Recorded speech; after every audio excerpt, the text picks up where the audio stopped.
Injil Matius pasal 4. Maka Yesus dibawa oleh Roh ke padang gurun untuk dicobai iblis. Dan setelah berpuasa 40 hari dan 40 malam, akhirnya laparlah Yesus. Lalu datanglah si pencoba itu dan berkata kepadanya, "Jika engkau anak Allah, perintahkanlah supaya batu-batu ini menjadi roti." Tetapi Yesus menjawab, "Ada tertulis, manusia hidup bukan dari roti saja, tetapi dari setiap firman yang keluar dari mulut Allah." Kemudian iblis membawanya ke kota suci dan menempatkan dia di bumbungan bait Allah. Lalu berkata kepadanya, "Jika engkau anak Allah, jatuhkanlah dirimu ke bawah. Sebab ada tertulis mengenai engkau, ia akan memerintahkan malaikat-malaikatnya, dan mereka akan menatang engkau di atas tangannya, supaya kakimu jangan terantuk kepada batu."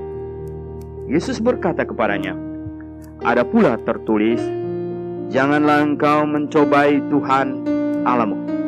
Dan iblis membawanya pula ke atas gunung yang sangat tinggi, dan memperlihatkan kepadanya semua kerajaan dunia dengan kemegahannya, dan berkata kepadanya, "Semua itu akan kuberikan kepadamu, jika engkau sujud menyembah aku." Maka berkatalah Yesus kepadanya, "Enyalah, iblis, sebab ada tertulis, engkau harus menyembah Tuhan Allahmu, dan hanya kepada Dia sajalah engkau berbakti."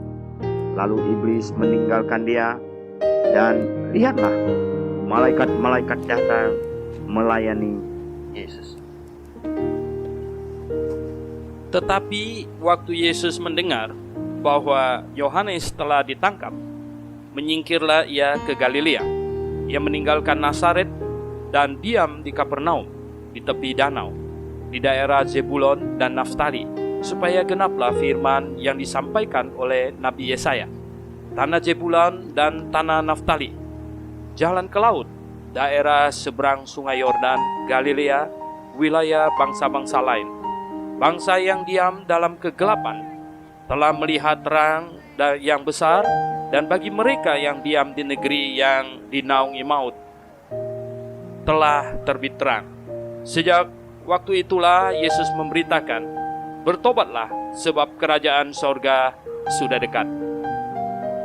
Dan ketika Yesus sedang berjalan menyusur danau Galilea, ia melihat dua orang bersaudara, yaitu Simon yang disebut Petrus dan Andreas saudaranya. Mereka sedang menebarkan jala di danau, sebab mereka penjala ikan. Yesus berkata kepada mereka, "Mari, ikutlah aku, dan kamu akan kujadikan penjala manusia." Lalu mereka pun segera meninggalkan jalannya dan mengikuti dia. Dan setelah Yesus pergi dari sana, dilihatnya pula dua orang bersaudara, yaitu Yakobus anak Zebedeus dan Yohanes saudaranya, bersama-sama ayah mereka Zebedeus, sedang membereskan jala di dalam perahu. Yesus memanggil mereka, dan mereka segera meninggalkan perahu serta ayahnya, lalu mengikut dia. Yesus pun berkeliling seluruh Galilea. Ia mengajar dalam rumah-rumah ibadat dan memberitakan Injil Kerajaan Allah, serta melenyapkan segala penyakit dan kelemahan di antara bangsa itu.